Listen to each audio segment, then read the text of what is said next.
Hello mga kabarya, welcome again dito sa channel natin na Old Coins PH 1611.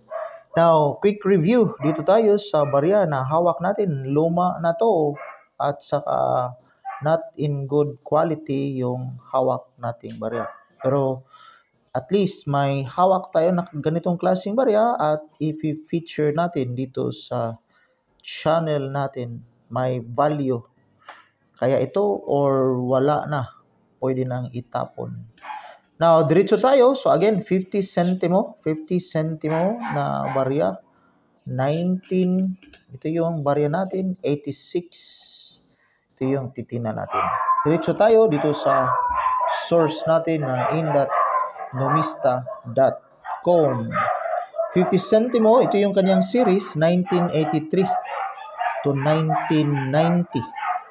While yung barya natin is 1986. So, diretso tayo dito sa barya natin na 1986.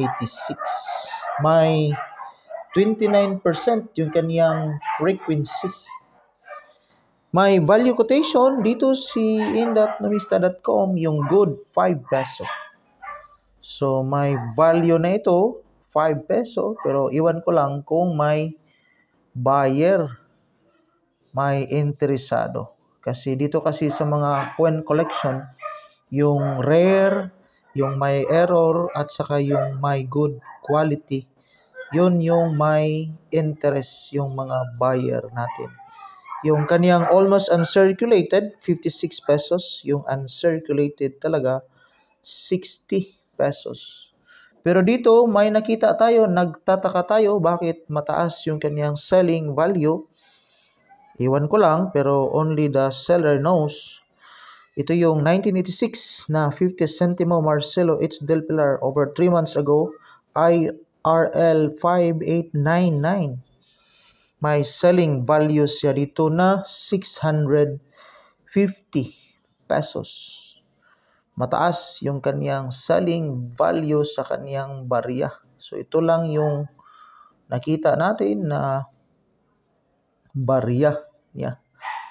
So, wala namang notification dito o additional information na may error yung barya niya. Pero ito po yun yung kaniyang selling value. So, at least may nagbibinta sa ganitong klaseng barya.